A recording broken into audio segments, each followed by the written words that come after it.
Kehamilan itu adalah anugerah. Kehamilan dengan bayi tunggal saja sudah banyak sekali mendapatkan tantangan yang harus dihadapi, apalagi hamil kembar ya.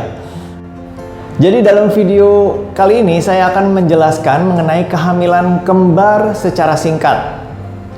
Jadi ditonton sampai selesai ya Smart Parents. Kita mulai dengan beberapa pertanyaan. Apa itu kembar identik dan bagaimana hal itu terjadi? Kembar identik terjadi ketika satu sel telur dibuahi oleh satu sel sperma dan kemudian membelah segera setelah dibuahi untuk membentuk dua embrio. Sebuah embrio adalah istilah yang digunakan oleh dokter untuk menggambarkan ketika bayi mulai tumbuh. Setiap embrio akan tumbuh menjadi bayi. Kembar identik memiliki semua genetik yang sama. Mereka berjenis kelamin sama dan terlihat sangat mirip. Kembar identik lebih jarang terjadi daripada kembar fraternal. Apa itu kembar fraternal dan bagaimana hal itu bisa terjadi? Kembar fraternal terjadi ketika dua sel telur yang berbeda dibuahi oleh dua sel sperma yang berbeda. Lalu kemudian ada dua embrio yang masing-masing tumbuh menjadi bayi. Kembar fraternal berbagi beberapa, tetapi tidak semua dari genetik yang sama.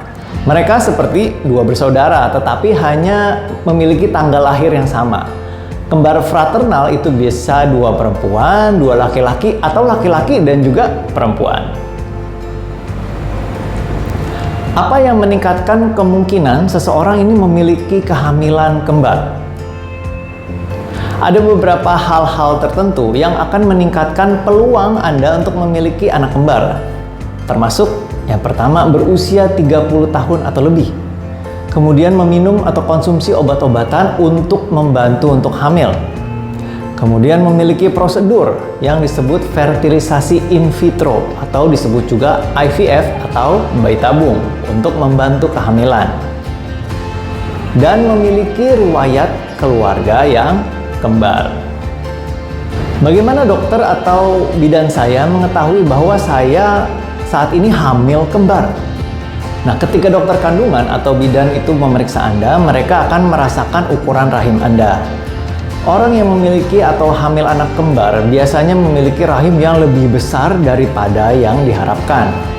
Dan juga di awal kehamilan, dokter kandungan Anda mungkin akan melakukan pemeriksaan yang disebut dengan USG atau ultrasonografi, di mana menggunakan gelombang suara untuk membuat gambar bagian dalam tubuh Anda. Pemeriksaan ini akan menunjukkan berapa banyak embrio atau bayi di dalam rahim Anda. Apakah saya memerlukan pemeriksaan atau perawatan prenatal khusus? Jawabannya adalah ya. Jika Anda hamil anak kembar, Anda memerlukan perawatan prenatal secara khusus. Anda akan lebih sering menemui dokter kandungan Anda. Anda juga akan lebih sering melakukan USG untuk memeriksa bagaimana bayi Anda tumbuh. Di kemudian hari, Anda mungkin juga akan menjalani beberapa pemeriksaan lain untuk memeriksa kesehatan bayi Anda. Apa yang harus saya ketahui tentang memiliki atau hamil anak kembar? Memiliki anak kembar ini sedikit berbeda dengan hanya memiliki satu bayi tentunya. Dokter kandungan atau bidan Anda akan berbicara dengan Anda tentang beberapa banyak, misalnya berat badan yang harus Anda naikkan dan seberapa aktif Anda seharusnya berkegiatan atau aktivitas sehari-hari. Mereka juga akan berbicara dengan Anda tentang masalah yang lebih mungkin terjadi ketika seseorang hamil anak kembar. Masalah yang paling umum adalah bayi akan lahir terlalu dini yang disebut juga kelahiran prematur, yaitu sebelum 37 usia kehamilan. Dokter ini menggunakan istilah prematur untuk bayi yang lahir terlalu cepat atau terlalu dini.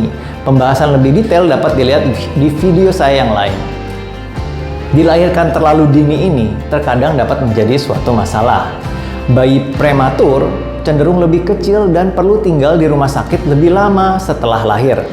Mereka juga lebih mungkin memiliki masalah medis, seperti masalah pernapasan. Jika kembar Anda identik, dokter kandungan Anda akan menggunakan pemeriksaan USG untuk memeriksa masalah yang disebut sindrom transfusi. Ini adalah sebuah masalah dengan plasenta, yaitu ari-ari yang terkadang bisa terjadi pada kehamilan dengan kembar yang identik, di mana plasenta adalah organ dalam rahim yang membawa nutrisi dan oksigen untuk bayi. Jika Anda memiliki masalah ini, dokter kandungan Anda akan memantau Anda dengan cermat dan menyarankan pengobatan atau tindakan jika memang diperlukan. Fakta penting untuk smart parents. Orang yang mengandung anak kembar juga mungkin untuk mengalami tekanan darah tinggi selama kehamilan atau preeklampsia. Bagaimana saya akan melahirkan bayi saya? Itu tergantung pada posisi bayi dalam rahim Anda, kesehatan Anda, dan juga kesehatan bayi Anda. Jika Anda dan bayi Anda sehat dan bayi pertama Anda memiliki posisi kepala di bawah atau dekat jalan lahir, Anda mungkin bisa melakukan persalinan spontan secara normal. Jika tidak, kemungkinan besar dokter kandungan Anda akan melakukan operasi sesar, di mana operasi untuk mengeluarkan bayi. Bagaimana saya tahu jika kembar saya identik atau fraternal? Tips penting, bahwa kembar berbeda jenis kelamin selalu fraternal. Kembar dari jenis kelamin yang sama bisa fraternal atau identik. Jika anak kembar Anda berjenis kelamin sama, dokter kandungan Anda atau bidan Anda mungkin dapat mengetahui apakah mereka identik dengan memeriksa plasenta Anda. Mereka dapat menggunakan pemeriksaan USG atau ultrasound untuk melakukan hal ini sebelum bayi Anda lahir atau memeriksa plasenta setelah bayi Anda lahir. Terkadang satu-satunya cara untuk mengetahui apakah ini adalah kembar identik atau bukan adalah dengan melakukan tes darah pada bayi setelah mereka lahir. Apakah jumlah ASI saya cukup untuk menyusui pada kehamilan atau pada bayi yang kembar? Jangan khawatir smart parents. Anda sudah dipersiapkan untuk memproduksi ASI yang cukup untuk menyusui bayi kembar Anda. Jika bayi Anda lahir terlalu dini atau prematur, Anda mungkin perlu memompa dan menyimpan ASI sampai bayi Anda dapat meminumnya. Selain itu, Anda mungkin ingin bekerja sama dengan ahli menyusui yang disebut dengan konsultan laktasi. Dengan begitu, Anda bisa menemukan jadwal dan cara menyusui yang paling cocok untuk Anda dan juga bayi Anda. Bagaimana jika saya kesulitan untuk merawat bayi saya? Jika Anda mengalami masa-masa sulit, cobalah mencari bantuan. Merawat anak kembar bisa sangat melelahkan dan membuat stres. Anda mungkin ingin meminta bantuan keluarga atau kerabat Anda.